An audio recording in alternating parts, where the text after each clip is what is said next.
Buenas noches, bienvenidos a nuestra sesión mensual del mes de octubre. A nombre de la Asociación Mexicana de Gastroenterología, de parte de la Mesa Directiva 2022, les doy la más cordial bienvenida. Y hoy toca el turno a la Sociedad de Gastroenterología del Estado de Jalisco, quienes amablemente aceptaron la invitación para participar en esta sesión. Les presento al coordinador de la sesión de este mes, que es el doctor Luis Salvador López Peña. El doctor es gastroenterólogo y él es jefe del servicio de gastroenterología del Hospital Valentín Gómez Farías del ISSSTE en Guadalajara y jefe del servicio de endoscopía del Hospital Real de San José. Doctor, bienvenido. Muchas gracias por aceptar y nos puede decir cuál es el tema de la sesión, por favor. Sí, muy buenas noches. Gracias por invitarnos. Nos es muy grato poder participar en esta sesión mensual de la Asociación Mexicana de Gastroenterología, a esta Asociación de Gastroenterología de Jalisco. El tema es muy interesante, yo creo que es sobre todo de gran interés para todos los médicos, que es incontinencia fecal, para lo cual contamos con dos grandes ponentes, que entre ellos los puedo presentar. Sería la doctora Eliana Carolina Morel Cerda, que cuenta con la especialidad de gastroenterología y la especialidad de neurogastroenterología y motilidad en el Instituto de Investigaciones Médico-Biológicas de la Universidad de Veracruz y actualmente está ejerciendo su práctica privada en la ciudad de Guadalajara, Jalisco. Gracias. Perfecto. Entonces daremos inicio a la sesión y nuevamente gracias por aceptar. Gracias, es un placer estar con ustedes.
Muy buenas noches. Muchas gracias al doctor López Peña por la presentación. Buenas noches a todos los compañeros, colegas que están en esta sesión virtual. Para comenzar con el tema de incontinencia fecal, pongo esta imagen porque creo que representa muy bien el sentir de los pacientes que padecen de incontinencia fecal. Generalmente son pacientes que se encuentran aislados, que se encuentran limitados de sus actividades sociales, familiares, laboral. Por lo tanto, nos corresponde a nosotros como personal de salud interrogar y preguntar por esta patología que frecuentemente, debido al estigma, es ignorada o es ocultada por muchos de nuestros pacientes. La incontinencia fecal se define como la pérdida involuntaria de heces líquidas o sólidas, incluyendo el manchado en la ropa interior. Muchas veces se utiliza el término incontinencia anal, ya que es un término más global e incluye la incontinencia también a gas o flatus. Hay que tener en cuenta que se considera esta patología a partir de los 4 años de edad, que es cuando ya se tiene control de los esfínteres, y debe de estar presente al menos en los últimos 3 meses. Es importante debido al alto impacto que tiene en la calidad de vida de los pacientes.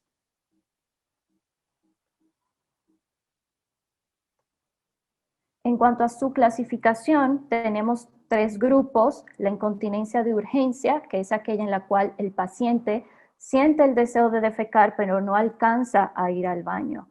Esto se asocia a disminución en la contractilidad voluntaria o en la maniobra de squeeze, la cual refleja un daño al esfínter anal externo. También hay disminución en la capacidad rectal y puede haber hipersensibilidad rectal. Por su lado, la incontinencia pasiva es aquella en la cual hay una disminución o ausencia de la sensación de defecar antes de tener el escape de materia fecal. Se suele asociar a disminución en la presión en reposo y a, por lo tanto, daño al esfínter anal interno. Y por último, el escape fecal o CPASH, en la cual hay un escape inconsciente de pequeñas cantidades de materia fecal, sobre todo después de una evacuación normal. La incontinencia fecal en cuanto a su prevalencia va a variar mucho dependiendo de la población estudiada. En esta encuesta realizada por el Instituto Nacional de Salud en Estados Unidos, en población no institucionalizada, en la cual se incluyeron 2.229 mujeres y 2.079 hombres, todos mayores de 20 años de edad, en los cuales se reportaba episodios de incontinencia fecal al menos una vez por mes y a los cuales también se les practicó cuestionarios de severidad de la enfermedad, se encontró una prevalencia global de 8.3%, siendo el 6.2% incontinencia a heces líquidas, un 3.1% a moco y sólidas un 1.6%.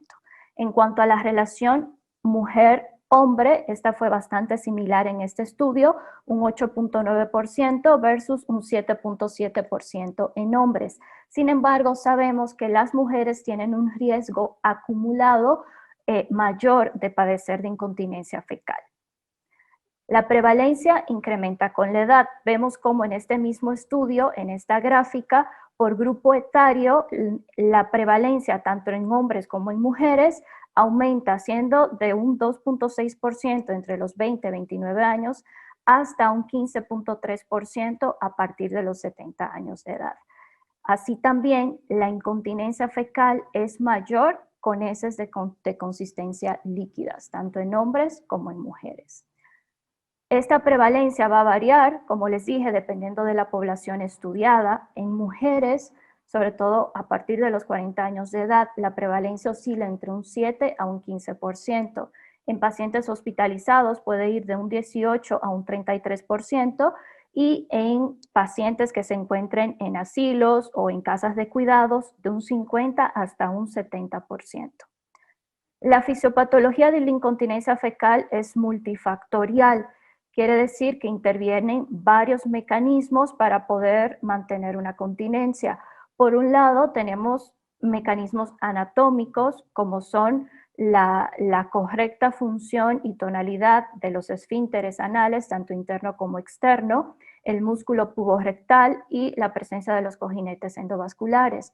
Otra parte importante es la sensibilidad rectal, sobre todo a la llegada de la materia fecal. Vamos a ver que estos pacientes pueden tener tanto hiper como hiposensibilidad rectal, una correcta inervación neuronal. La compliance rectal se debe encontrar también alterada, muchas veces disminuida esa compliance, y también pueden haber factores psicológicos asociados. En cuanto a la musculatura no rectal y el piso pélvico, sí está muy bien identificado que la debilidad del esfínter anal, tanto externo como interno, es el principal mecanismo. Un 40% de los pacientes pueden tener disminución de la presión en reposo y hasta un 80% una disminución en la contractilidad voluntaria. Esto secundario a miopatías, neuropatías, enfermedades incluso autoinmunes como esclerodermia, esclerosis múltiple. Además, también hay alteración en el reflejo de muestreo, existe una relajación espontánea frecuente del esfínter anal interno. Como les comenté, la compliance rectal puede estar aumentada y puede haber trastornos de la sensibilidad, sobre todo hipersensibilidad cuando ésta se asocia a síndrome de intestino irritable. Los factores de riesgo a grandes rasgos se dividen en 5 categorías. Estos pueden ser de historia familiar, de estatus físico, que incluye la edad, el género, el índice de masa corporal, factores traumáticos, ya sean obstétricos, de columna lumbar o sacra, factores neurológicos y otras causalidades asociadas. Las iremos viendo, los principales factores de riesgo, ya que es muy importante identificarlos para poder interrogar a nuestro paciente. La obesidad y sobrepeso dentro de los de estatus físico es un factor de riesgo emergente y lo más importante que es modificable. se ha visto que los pacientes que tienen aumento del índice de masa corporal tienen un mayor riesgo y probabilidad de incontinencia fecal que aquellos que tienen un índice de masa corporal. En la tabla que vemos a su derecha, en este estudio de casos y controles en mujeres con incontinencia fecal del estado de Olmsted en Minnesota, se vio que el odds ratio para el índice de masa corporal e incontinencia fecal fue de un 1.1 por incremento de unidad del índice. El mecanismo asociado en parte se explica por un incremento en la presión intraabdominal, la cual impacta la mecánica de los órganos y músculos que involucran el piso pélvico. Así también como una menor actividad física, pero lo más importante es que estos pacientes tienen cambio en la consistencia de las heces, sobre todo a diarrea, y es el principal mecanismo factor de riesgo asociado. El trauma obstétrico lo reconocemos como uno de los principales factores de riesgo en mujeres.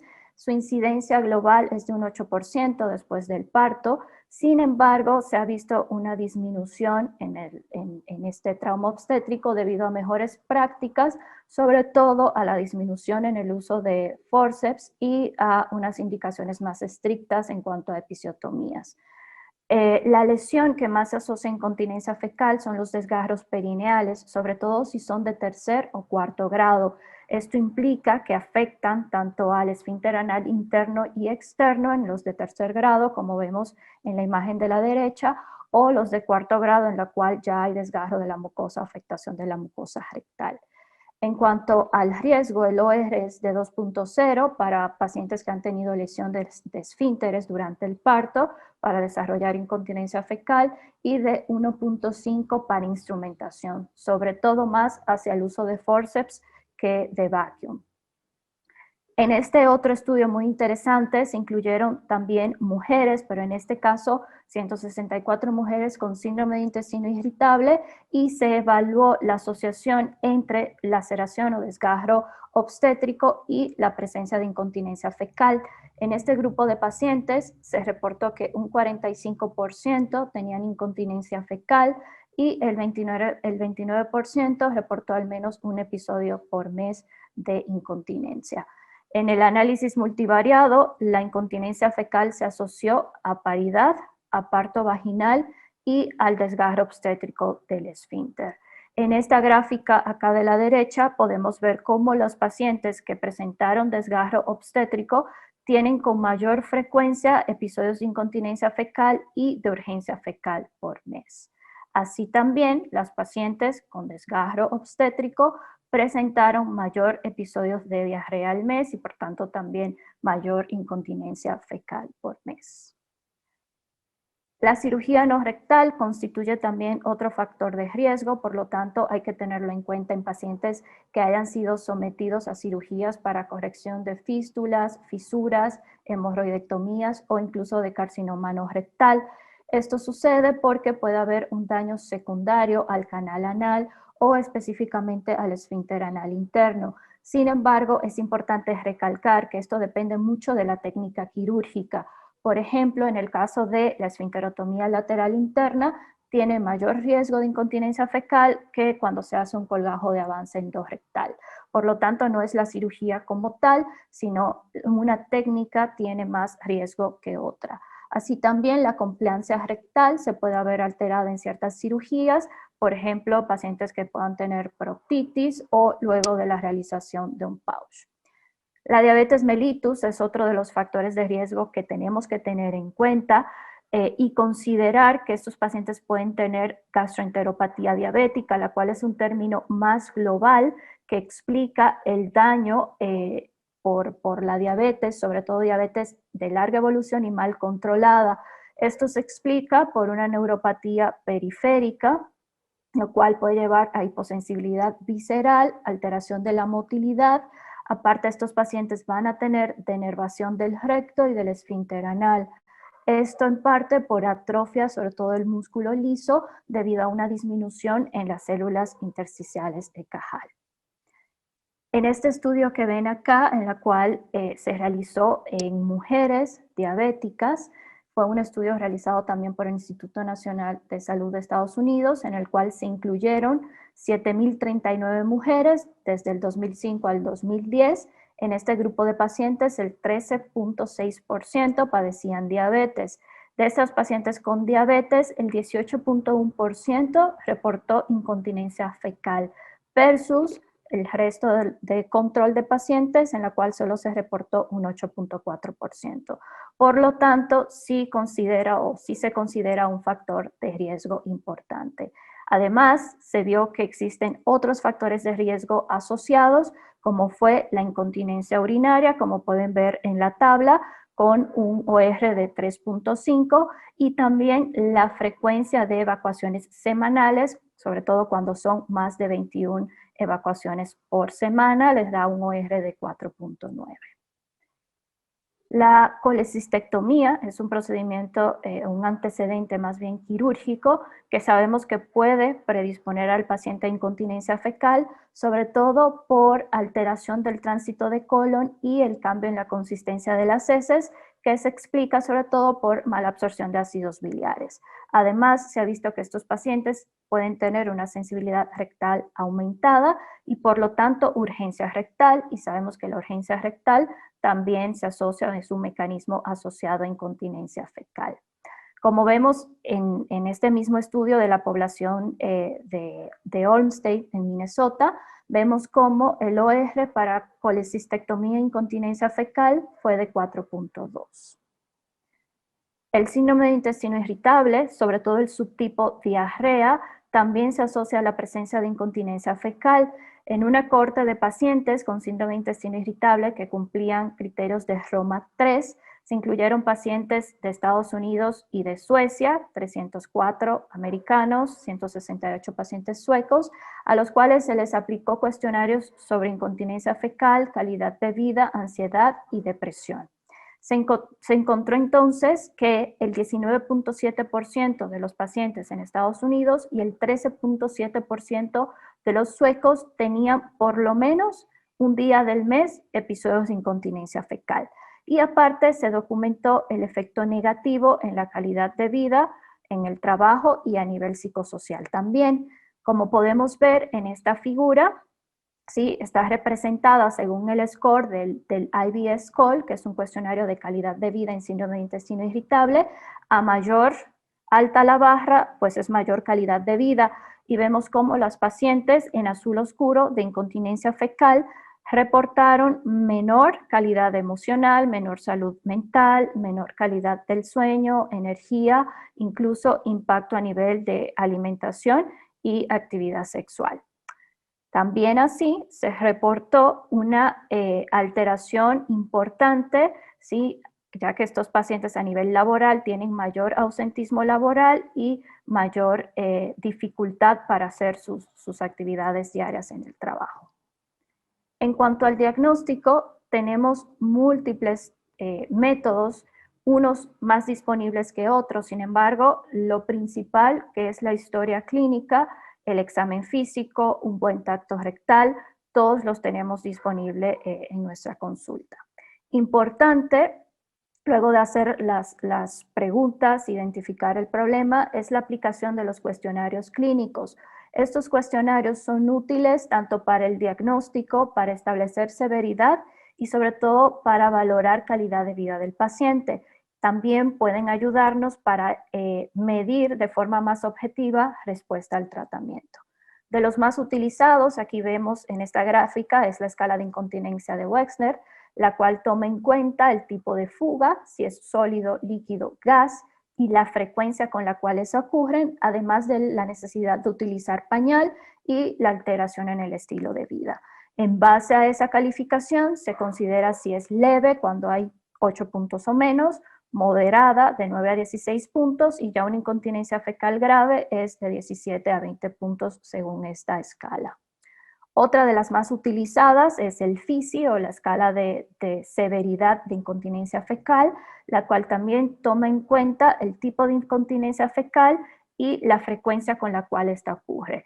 Al inicio esta escala no tenía un punto de corte, en cuanto a la calificación, puede ir de 0 a 61. Sin embargo, se ha visto que más de 30 puntos es un predictor de severidad y de poca respuesta al tratamiento. Lo siguiente, pues, es un tacto rectal. Es una maniobra indispensable en este grupo de pacientes y se ha visto que un buen tacto rectal en personal capacitado tiene una buena correlación con los hallazgos manométricos. Importante inspeccionar, el tacto se debe hacer con el paciente en decúbito lateral izquierdo, sobre todo con buena iluminación. A la inspección, evaluar si existen cicatrices de cirugías previas, si tenemos un esfínter patuloso o un ano hipotenso, si hay datos de soiling perineal. Importante buscar el reflejo anocutáneo, el cual lo hacemos con un cotonete haciendo un estímulo centrífugo y debemos de ver la contracción del esfínter anal. Si este está ausente, pues nos da datos de un daño neuronal. Y importante a la palpación, sentir el tono en reposo del esfínter, identificar si tenemos algún defecto, debilidad, si hay impactación de materia fecal y si existe contracción paradójica ante la maniobra de pujo. Importante, acá como pueden ver, el tacto rectal tiene un valor predictivo positivo de 67% para identificar hipotensión anal y 81% para identificar hipocontractilidad. Por lo tanto, es una maniobra indispensable. El ultrasonido endoanal se considera el estándar de oro para lesiones del esfínter anal. Sin embargo, sabemos que es operador dependiente, pero con la ventaja que está ampliamente disponible en nuestro medio. Es muy bueno para identificar lesiones, sobre todo lesiones del esfínter anal interno y atrofia. Donde se queda un poquito atrás es para identificar atrofia del esfínter anal externo, aunque sí podemos identificar discontinuidad del mismo. Cuando sospechamos patologías del esfínter anal externo, pues es preferible valorarlo con una resonancia magnética, ya sea endoanal o de piso pélvico, pero sabemos que la disponibilidad de la misma y la disponibilidad de personal capacitado para interpretarlo, pues la tenemos limitada en muchos lugares. Como podemos ver hacia su derecha, es una imagen de un ultrasonido endoanal. Vemos el esfínter anal interno como un anillo hipoecogénico, seguido del esfínter anal externo, que lo vemos como un anillo más hiperecoico. Y en esta imagen podemos identificar un desgarro, ¿sí? O una pérdida de la continuidad del esfínter anal externo. La manometría anorrectal se debe realizar en todo pacientes con datos de incontinencia fecal, ya que esta tiene la capacidad de evaluar la función motora y sensitiva anorrectal. Ofrece información importante sobre el mecanismo fisiopatológico, ya que evaluamos la presión anal en reposo, la contracción voluntaria o squeeze, la contracción voluntaria sostenida, que nos habla del agotamiento muscular, el reflejo de la tos, que es importante que esté íntegro, sobre todo para la continencia, y la coordinación rectoanal. Sabemos que este estudio se interpreta o está estandarizado el protocolo con la clasificación de Londres, el cual nos da igual un diagnóstico jerárquico. En estas imágenes podemos ver, en esta parte de acá, cómo se vería un esfínter anal en reposo con una presión normal versus un paciente con hipotensión anal. Esto representa principalmente daño al esfínter anal interno y es frecuente en los pacientes con incontinencia pasiva. Por otro lado, podemos ver también acá la maniobra de squeeze o de contractilidad voluntaria. En esta imagen de la izquierda sería un paciente con una contractilidad normal, contractilidad anal normal, versus un paciente al cual se le pide que contraiga y vemos que no hay cambios prácticamente en la presión basal del esfínter. Por lo tanto, es un paciente con hipocontractilidad, probablemente daño al esfínter anal externo. Otro parámetro importante que evaluamos en la manometría es la sensibilidad rectal. Para esto se infla un balón a diferentes volúmenes y se le pide al paciente que avise cuando siente la primera sensación como de algo que se está inflando, cuando tiene deseos de evacuar y ya cuando tiene urgencia máxima que ya no aguanta. Sin embargo, pues sí hay un poco de discrepancia en cuanto a los valores de la normalidad, pero sabemos que cuando tenemos aumentado 2 de estos valores, tenemos pues hipersensibilidad rectal, como en el caso de esta paciente, o si se encuentran por debajo del valor normal, sería un paciente con hiposensibilidad rectal. Esto mismo se puede valorar con varostato, que sería el estándar de oro para evaluar distensibilidad y sensibilidad. Sin embargo, la disponibilidad es baja y muy costoso.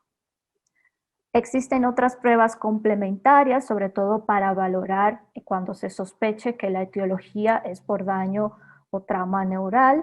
En esto, por ejemplo, la electromiografía evalúa la conducción de los nervios pudendos y espinales, útil cuando sospechamos neuropatía pudenda, radiculopatía del sacro o síndrome de Caudequina.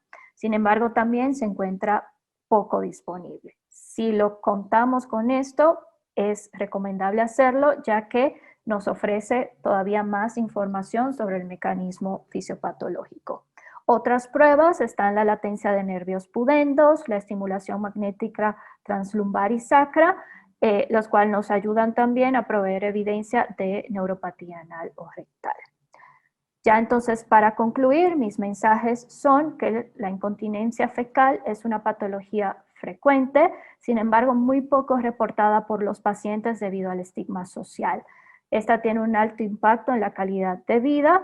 Por lo tanto, nosotros como médicos debemos de recordar a cuáles pacientes se les debe de interrogar de forma intencionada sobre la presencia de esto. Pacientes obesos, pacientes con trauma obstétrico o trauma lumbarosacro, pacientes que hayan sido colecistectomizados, con síndrome de intestino irritable, sobre todo el subtipo diarrea, o con antecedente de una cirugía no rectal. El ultrasonido endoanal sigue siendo el estándar de oro, sin embargo sabemos que la resonancia magnética nos da mayor información sobre el esfínter anal externo y sobre todo la estructura del piso pélvico. La manometría no rectal es importante, indispensable en todo paciente, ya que provee las bases fisiopatológicas y terapéuticas, y tenemos otras pruebas complementarias como la electromiografía y la latencia de nervios pudendos, y todo va a depender de la disponibilidad que tengamos. Muchas gracias.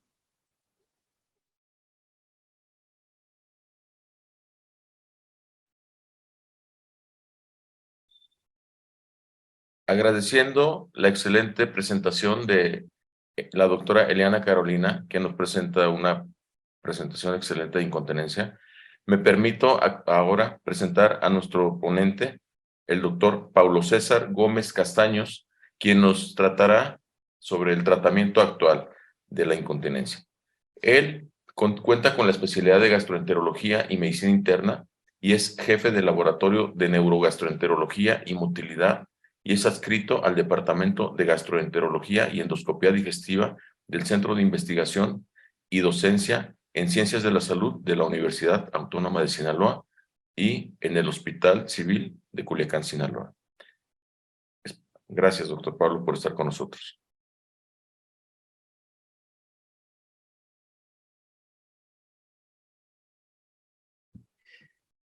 Muy buenas noches a todos. Agradezco al doctor López Peña por la presentación y la invitación de la Asociación Mexicana de Gastroenterología y su sociedad filial del estado de Jalisco por permitirme acompañarlos en esta sesión. Ya la doctora Eliana comentó aspectos importantes sobre incontinencia fecal, tanto aspectos epidemiológicos como de diagnóstico, y ahora vamos a revisar qué opciones terapéuticas tenemos para tratar a nuestros pacientes con incontinencia fecal. Estos son mis conflictos de interés.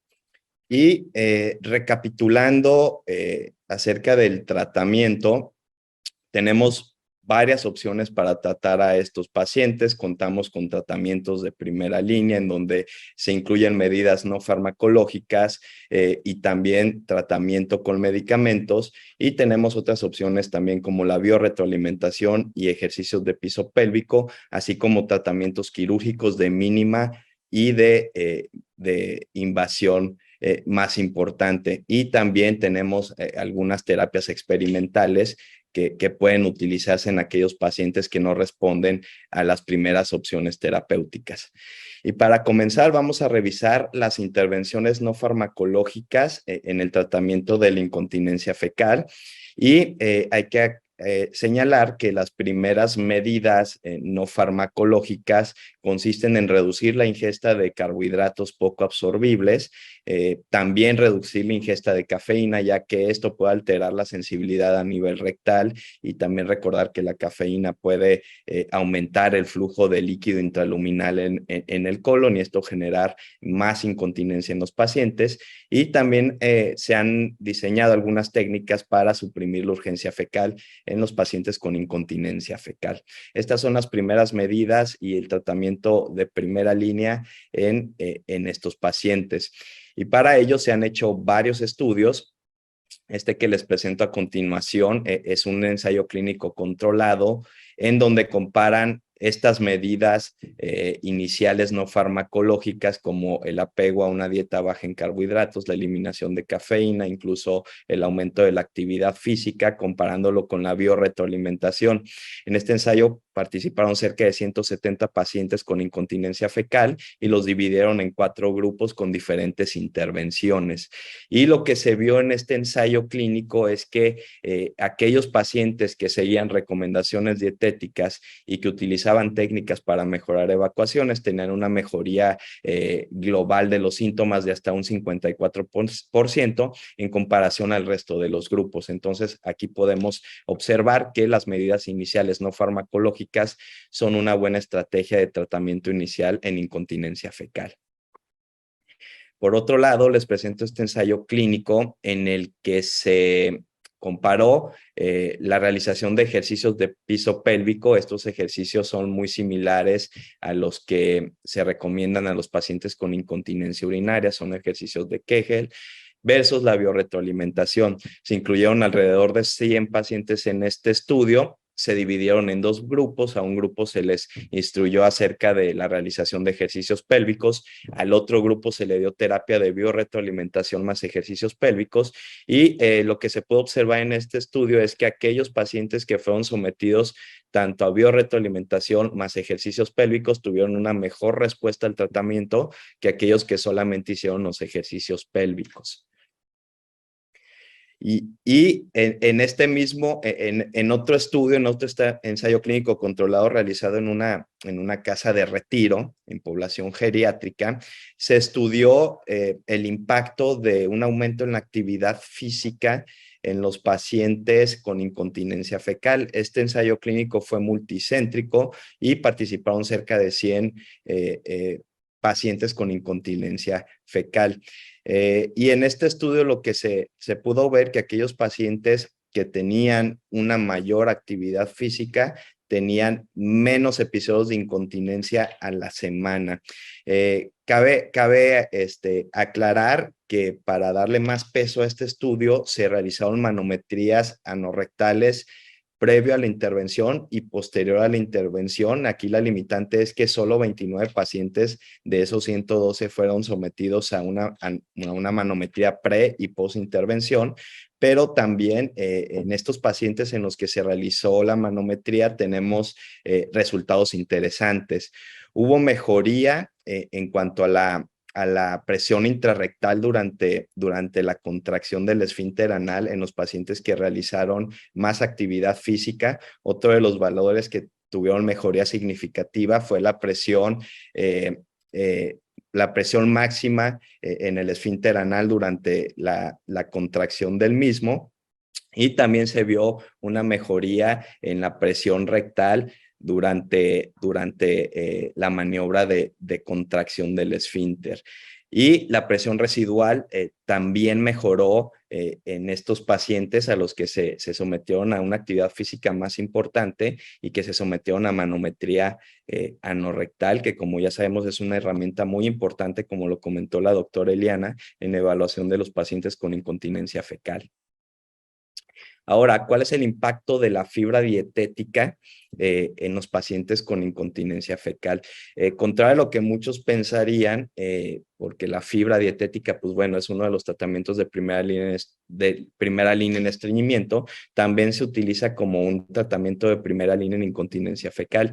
Y en este estudio realizado con fibra dietética, en el que a un grupo se le dio placebo y a otro se le administró el psyllium, se vio que mientras el paciente consumía la fibra, tuvo mejoría significativa en los puntajes de incontinencia fecal. Y aquí lo interesante en este estudio es que después se cruzaron los grupos, a los pacientes que habían recibido fibra, ahora recibieron el placebo y viceversa, y se vio que los pacientes que primero iniciaron con placebo y que posteriormente recibieron la fibra, también tuvieron una mejoría en esos cuestionarios de calidad de vida. Entonces podemos decir que la fibra sí tiene un impacto positivo en el tratamiento de la incontinencia fecal.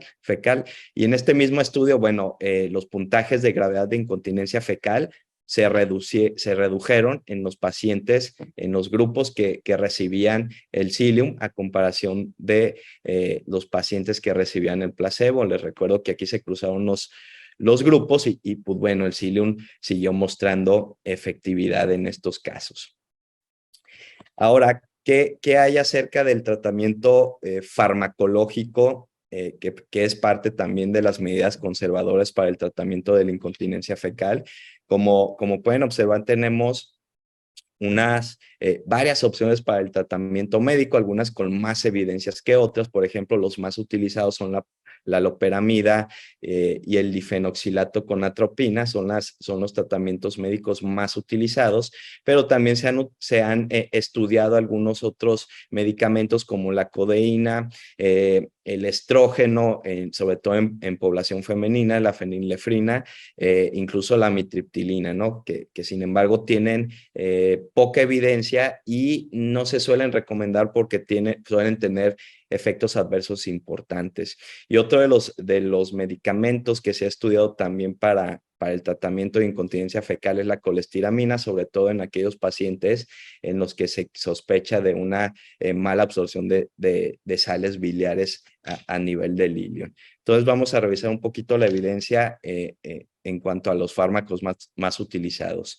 En este ensayo clínico en el que se utilizó loperamida, se observó que los pacientes del grupo de loperamida a los 6 días de iniciar el tratamiento mejoraron la consistencia de las heces, que aunque fue un ensayo clínico pequeño y por eso la significancia pues no llega a ser importante, se vio que en los pacientes con el grupo de loperamida mejoraban la consistencia de las heces.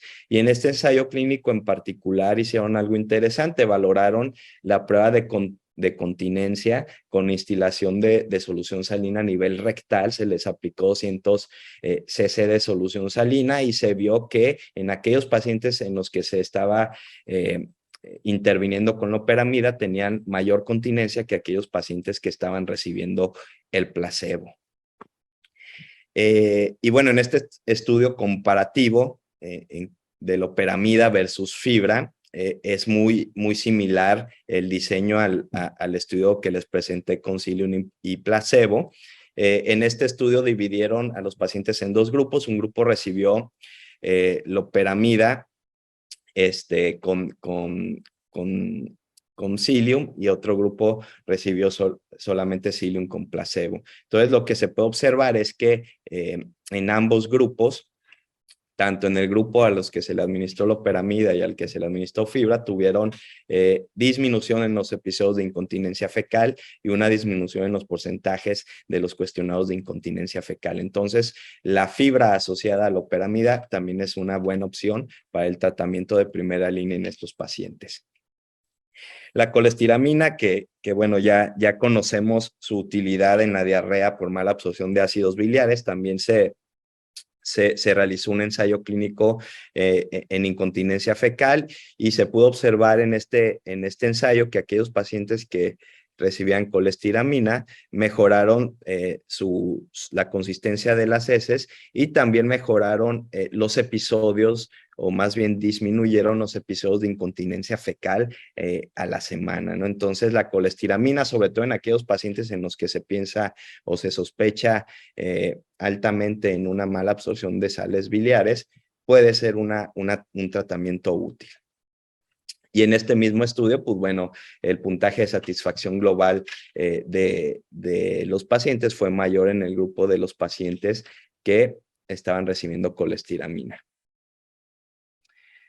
Ahora, pasando ya al tratamiento con biorretroalimentación y ejercicios de piso pélvico, recordarles nada más que la biorretroalimentación es una terapia que incluye el contacto visual del paciente con un monitor y esto va asociado a instrucciones verbales o auditivas que recibe de algún operador.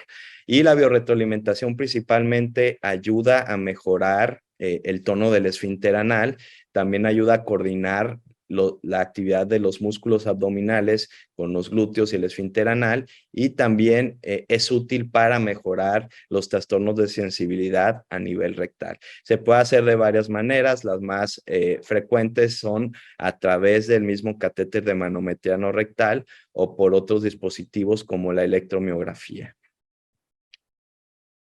Ahora, ¿qué hay de evidencia con la biorretroalimentación? En este ensayo clínico en el que un grupo de pacientes con incontinencia fecal recibieron terapia con biorretroalimentación y otro grupo de pacientes recibió un tratamiento de atención control, que en este caso fue la realización de masaje a nivel cervical, se pudo observar que el grupo que realizó terapia de biorretroalimentación mejoró sus síntomas de incontinencia fecal y tuvo una reducción del puntaje de BACI hasta 5 veces más que el grupo en tratamiento de atención a control. Entonces, la biorretroalimentación es una medida muy útil en el tratamiento de la incontinencia fecal y un porcentaje importante del pacientes responde a la biorretroalimentación y este porcentaje de mejoría puede ser hasta el 75% de los pacientes.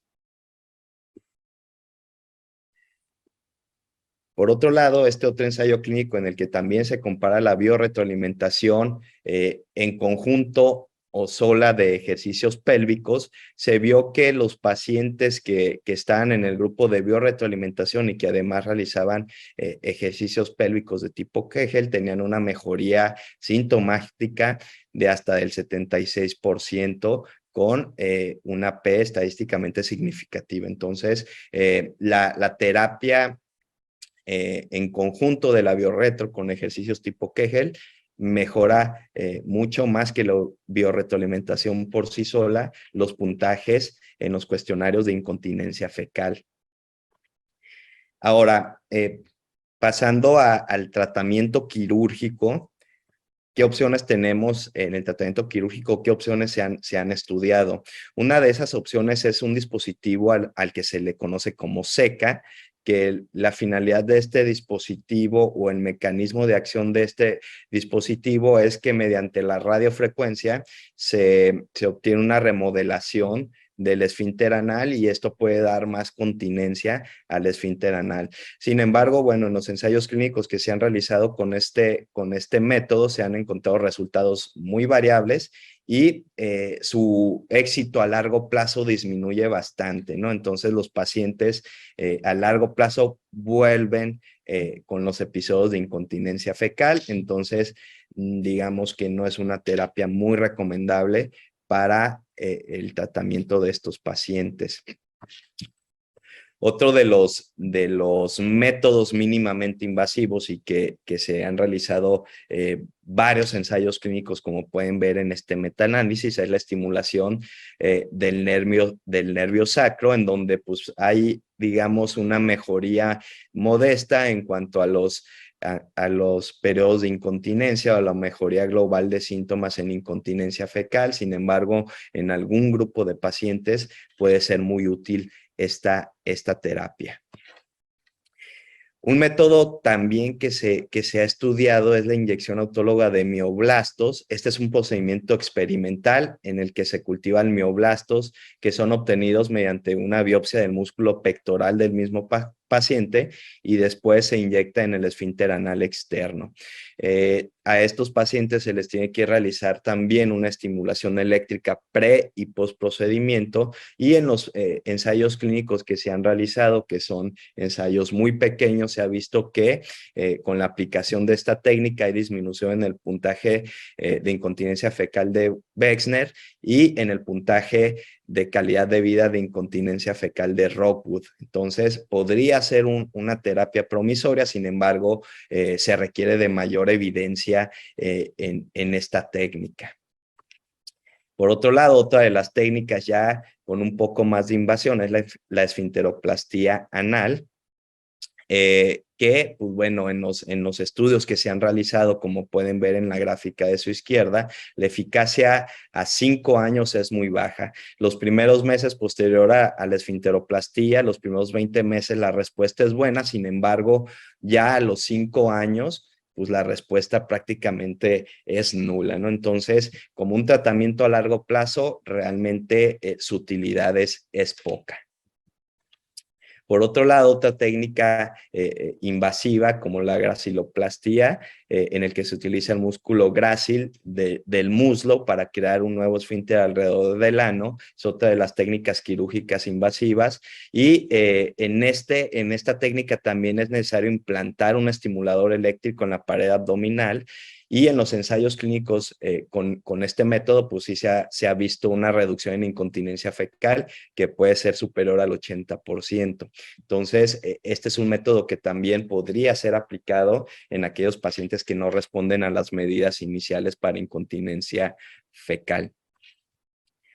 Y bueno, otros métodos que ya vienen muy en boga, que son los esfínteres artificiales. Hay dos dispositivos en especial que se han estudiado. Uno es el esfínter artificial que ven a su lado izquierdo, y en la misma imagen al lado derecho ven un esfínter anal magnético que es muy similar al LINX que se utiliza en la enfermedad por reflujo gastroesofágico. El esfínter artificial tiene una alta tasa de complicaciones, sobre todo en la cuestión quirúrgica es difícil de aplicar, el tiempo quirúrgico es prolongado y ello limita un poco la aplicación de este método. Sin embargo, bueno, en los ensayos que se han realizado con este dispositivo, la continencia a líquidos y sólidos ha mejorado desde un 30 a un 60% a los 12 meses. Por otro lado, el esfínter anal magnético, comparado con el esfínter artificial, se vio que hay mayor mejoría en la escala de calidad de vida en incontinencia fecal, y tiene una ventaja con respecto al esfínter artificial de que se requiere menor tiempo quirúrgico y que tiene menos tasas de complicación. Entonces, podría ser también un método útil en el tratamiento de la incontinencia fecal. Ahora, ya un método prácticamente de mayor invasión y reservado para casos muy especiales es la colostomía. Este se puede realizar en pacientes con incontinencia fecal en los que ya se han utilizado todos los métodos disponibles para el tratamiento y que no han respondido adecuadamente. En estos pacientes se ha visto que la mejoría en los puntajes de incontinencia fecal disminuyen notablemente. Sin embargo, pues ya sabemos que es un procedimiento invasivo y que esto conlleva un riesgo considerable. Entonces, hay que seleccionar muy bien al paciente y pues bueno, realmente no se realizan con mucha frecuencia este tipo de procedimientos para el tratamiento de incontinencia fecal. Ahora, ¿qué hay sobre las terapias más novedosas para el tratamiento de la incontinencia fecal? Uno de estos agentes es la inyección de NASHA, que son sus siglas en inglés, que es un componente de ácido hialurónico con un gel dextranómero. Y en este ensayo clínico en el que se incluyen cerca de 140 pacientes, la respuesta al tratamiento con inyección de estos agentes fue superior al 50% en comparación al 30% que recibieron placebo. Y estos pacientes también tuvieron una mejoría en la calidad de vida de incontinencia fecal. Entonces podría también ser una opción útil en el tratamiento de la incontinencia fecal. Ahora, algo de lo más novedoso es la terapia celular. En esta se utilizan células madre que se inyectan en el esfínter anal y que, bueno, se busca que estas células madre hagan una remodelación de ese esfínter, permitiéndole al paciente volver a tener la continencia deseada.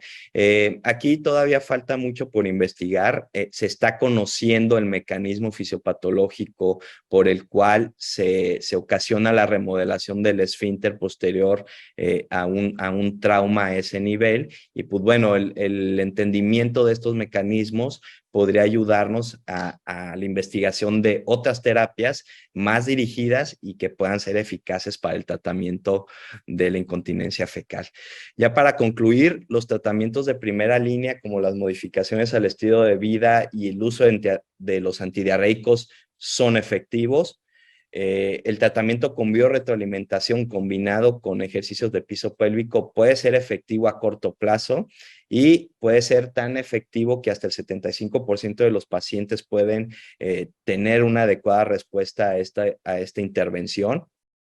La estimulación del nervio sacro puede ser de utilidad también en un grupo seleccionado de pacientes. La esfinteroplastia anal puede ser efectiva al inicio, pero no ofrece beneficio a largo plazo, por lo que no puede ser ampliamente recomendada. La colocación de un esfínter anal magnético parece ser superior al esfínter artificial y con menos efectos adversos que la aplicación del mismo.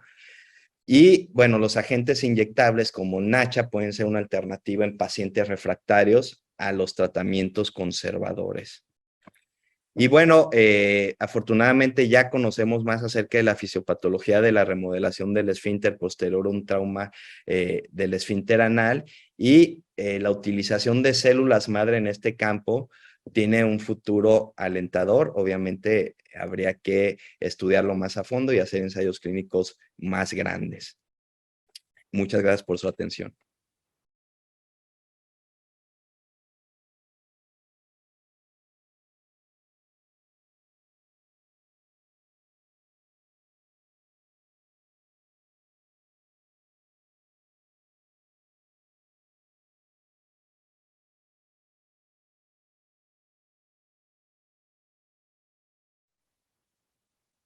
Agradezco a las excelentes ponencias que tuvimos y a continuación les quiero presentar a nuestros ponentes algunas preguntas que nos hace, en especial el doctor Gerardo Vázquez Rivera. Una de ellas es, dice que en coloproctología las guías disponibles no recomiendan de manera inicial algún estudio, porque si en gastroenterología sí se recomienda, según las guías, respecto a la incontinencia fecal. Sí, realmente sí está indicado el uso de estudios en todo paciente que reporte episodios de incontinencia fecal, sobre todo porque tenemos que tratar de determinar la etiología, cuál es el mecanismo fisiopatológico involucrado para saber o para ofrecerle una mejor estrategia terapéutica al paciente. Por lo menos, creo que lo que comentamos del tacto rectal, una manometría no rectal y un ultrasonido endoanal sería el abordaje inicial o básico que debe de tener todo paciente con incontinencia fecal. No creo que caer en solo quedarnos con dar tratamiento sin saber cuál es el mecanismo. A lo mejor pueden ser cosas que pueden ser reversibles, sí, es muy importante debido a lo que mencioné del impacto en la calidad de vida de estos pacientes. O sea, yo creo que quedarnos con tratamiento empírico no es suficiente. Ok. Igualmente, el doctor Gerardo Vázquez Rivera nos comenta que en la unidad de trabajo donde está él, le envían a colonoscopía a los pacientes cuando considera que no es, no es útil para el abordaje de sus pacientes. No sé si en la unidad donde ustedes laboran también así se lo piden la colonoscopía. La colonoscopía, pues, está indicada en pacientes, sobre todo si tienen datos de alarma, como sabemos, pacientes más de 45 años, que tengan pérdida de peso significativa, que tengan datos de sangrado digestivo bajo, son pacientes que deben de ir a un abordaje por colonoscopía.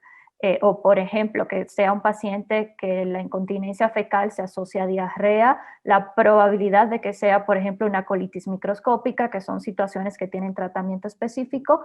Entonces, en ese contexto, una colonoscopía, pues sí es importante.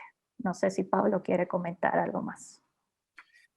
Sí, totalmente de acuerdo con Eliana, ¿no? La utilidad de de la colonoscopía en incontinencia fecal justamente es esa, ¿no? En pacientes con diarrea crónica y que puedan tener asociado incontinencia fecal como un método diagnóstico como causa de la diarrea crónica, porque también, como ya sabemos, la incontinencia fecal se da en los adultos mayores y generalmente en mujeres, como lo comentó Eliana en su presentación, y en muchas ocasiones también hay que descartar alguna sobreposición con colitis microscópica, por ejemplo. Entonces, en esos casos sí es útil realizar la colonoscopia, pero pues se tiene que tener una alta sospecha. Ok. Nos preguntan también si en un paciente con sección medular por trauma y colostomía, y si la manometría no rectal y la electromiografía demuestran que hay daño en el esfínter voluntario, ¿sí se recomienda reconectar el colon o no se recomienda? Es buena pregunta y aquí la respuesta pues es no. Realmente un paciente con sección medular, si se conecta el colon al recto, el paciente va a tener incontinencia fecal y no va a haber forma de mejorar esa situación. Ahí lo recomendable es que el paciente permanezca con colostomía porque, bueno, ya un daño tan grande a nivel neuronal no va a responder a ninguno de los tratamientos con los que contamos actualmente. Ok. Asimismo, también respecto a las sesiones de retroalimentación, ¿cuántas sesiones son las que se recomiendan? Ok. Aquí en cuanto a la realización de biorretroalimentación puede haber variación de acuerdo a cada centro. Lo estandarizado es hacer una sesión de biorretroalimentación o iniciarla con una duración de 1 a 2 horas. Obviamente esto por alguien capacitado en la realización de esta técnica y citar al paciente cada 2 semanas para realizar el avance. Lo ideal también es que previo a la terapia de biorretroalimentación, tener una manometría no rectal basal y darle seguimiento de acuerdo a la mejoría del paciente con manometrías posteriores. El paciente, bueno, se le instruye en el consultorio o en el laboratorio de motilidad durante 1 a 2 horas, pero los ejercicios el paciente los tiene que llevar a nivel domiciliario. De hecho, hay dispositivos que se han utilizado también en estudios que son dispositivos portátiles que el paciente se puede llevar a casa y realizar la biorretroalimentación de una manera muy semejante a la que se realiza en el consultorio. Entonces, hay que citar al paciente cada 2 semanas y, digamos, en el momento que podemos determinar si hay una adecuada respuesta o no a la biorretroalimentación es a partir de la 6ª sesión. Si el paciente después de 6 visitas al consultorio no hay una mejoría adecuada, la probabilidad de que ese paciente no responda al tratamiento con biorretroalimentación es muy alta. Entonces, generalmente en promedio a la 6ª sesión en consultorio, nosotros hacemos la evaluación integral de ese paciente para ver si hay una respuesta adecuada o no. Excelente. No, pues definitivamente excelentes ponencias, excelentes respuestas de ambos. Y ya por último, respecto a la actividad física que se realizó para mejorar en esos pacientes, ¿qué actividad física fue la que se realizó y con qué frecuencia se realizó? Ok, de hecho, el punto débil de ese ensayo clínico que presenté en cuanto a la actividad física,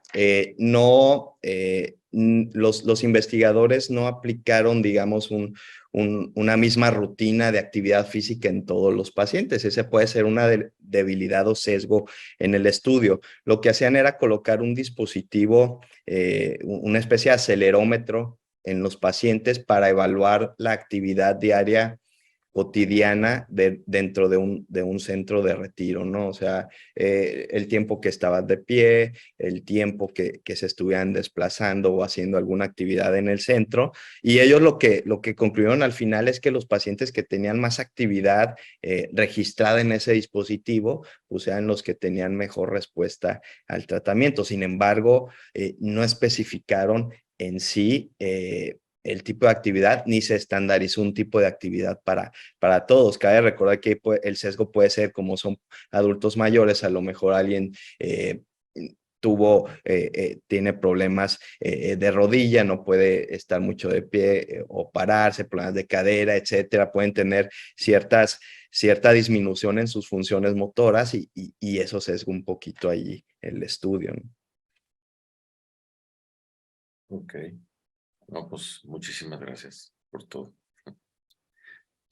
Pues muchas gracias. No me queda más que agradecerles sus excelentes ponencias. Gracias por brindarnos la oportunidad de conocer más acerca de este tema. Y pues damos por terminada la sesión sin antes invitarlos a que no se pierdan el evento de la MG de Mérida.